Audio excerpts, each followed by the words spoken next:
Kaip ir kiekvieną dieną ilsėjusi savo hamake. Skaičiau knygą ir galvoje sukosi mintis apie vieną nuostabų miestelį su nuostabiu pavadinimu – Katyčiai. Žiūrėdamas į dangų pagalvojau, kaip gera būtų pamatyti katyčius.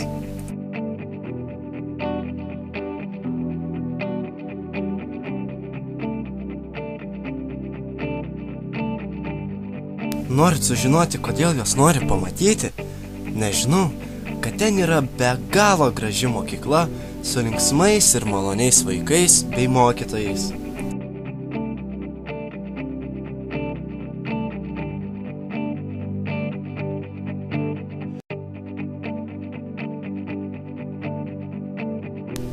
Mokykla yra išskirtinė tuo, nes prie jos yra nepaprasto grožio šmėklų kalva.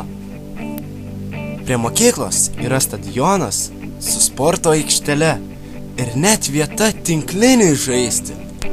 Yra šiša, kurios vandens čiurlenimo galima pasiklausyti.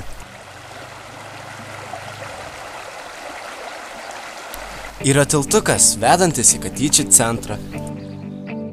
O Katyčių centre akmeninė aikštė.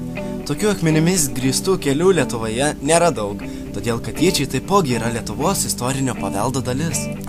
Anksčiau čia skambėjo vaikų juokas ir dainos, nes šis pastatas buvo mokykla.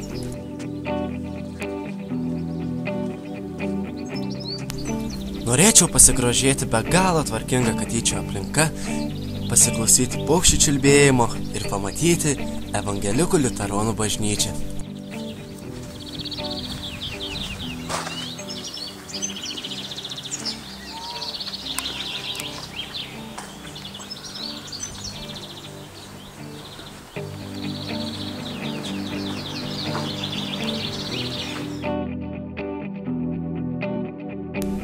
Žinau, kad Katyčiuose yra namas, kuriame buvo kalinami ir kankinami kovotojai už Lietuvos laisvę. Ir žinau, kad šiam namui dabar yra 112 metų.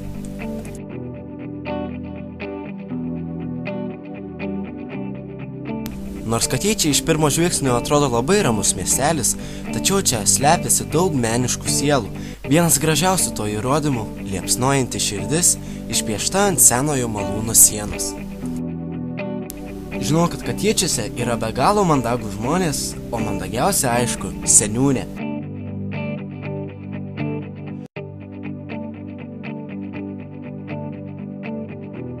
Bet jai neatsilieka ir vietos gyventojai.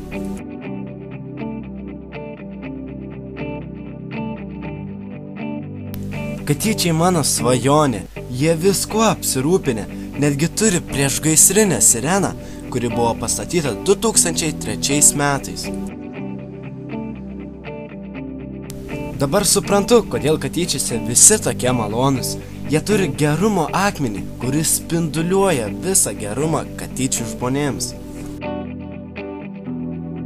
Tvenkinys, kuris neseniai buvo paverstas hidrantu. Girdėjau, kad Katyčiuose yra be galo gražių ir tvarkingų sodybų. Sodybų tvarkymui žmonės skiria labai daug dėmesio, todėl visuomet galima pamatyti jų grožį prasidedant pavasariui, nes tada prasideda visi darbai.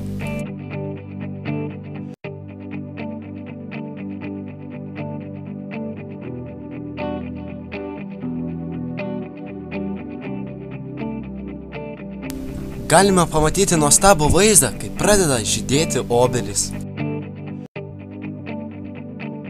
Šis kelias veda link kriokliuko. Kai atšyla orai ir norisi atsigaivinti, visi nuo pačių mažiausių renkasi prie jo. Čia puikiai vieta praleisti laiką su draugais ir pasimėgauti vėsiu vandeniu. Kai jau žadėjau važiuoti į Katyčius, išgirdau mamos žodžius. Mantai, eik dirbti! Tada pabudau iš savo sapno. Žinau, kad Katyčiai tikrai nuostabus miestelis, kuriame galima pailsėti gamtos apsuptyje arba linksmai praleisti laiką su draugais, ypač vasarą. Būtent tada ten ir nukeliausiu.